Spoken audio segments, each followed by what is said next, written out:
আসসালামু আলাইকুম। আজকে একটা গুরুত্বপূর্ণ জিনিস শেয়ার করব।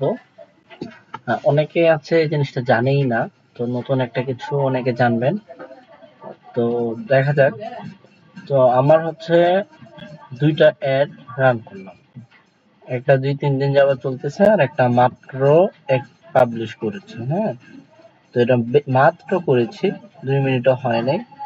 তো এখন হচ্ছে আমার যে অ্যাডটা রান করলাম, ধরি অনেক সময় অ্যাক্টিভ দেখায়, তবে কোনো রিচ হয় না বা কোনো ইমপ্রেশন নাই, কিছুই হচ্ছে না। তা আমার এই অ্যাডটা আদৌ কাজ করছে কি করছে না, বা এটা কি আসলে মানুষের পেজে শো করছে কি করছে না, সেটা কিভাবে জানতে পারবো, এইটাই হচ্ছে আজকে সবাইকে শেয়ার করব।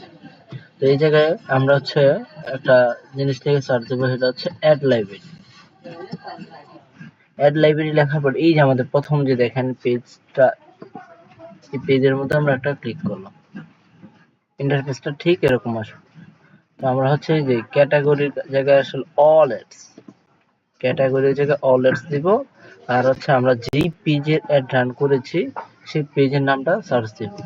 তো আমি এখন একটা পেজ সার্চ দেই।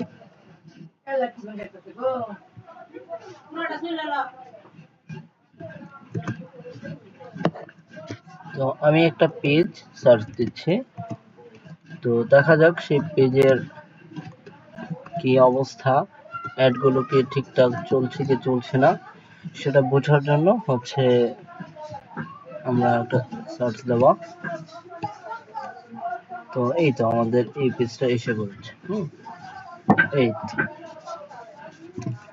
দেখতেছি টু রেজাল্ট, দুইটা অ্যাড চলতেছে।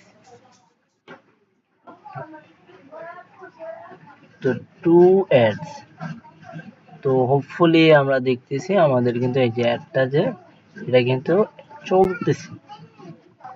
তো এই জায়গায় আসলে আমরা এসে কি করতে পারবো, আমরা শিওর হতে পারবো আমাদের অ্যাড গুলো চলছে কি চলছে না। হ্যাঁ,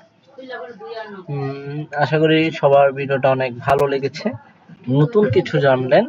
তো আপনারা আপনাদের ক্লায়েন্টের বিজনেসের অথবা নিজেরা যদি বিজনেস করতেছেন, নিজেরাই সব করে এই জায়গায় চেক দিতে পারবেন। তো যারা এই পর্যন্ত ভিডিওটা দেখলেন, আশা করি সবাই অনেক উপকৃত হয়েছেন। আশা করি এটা আপনাদেরও কাজ সামনে আগাতে হেল্প করবে। ধন্যবাদ।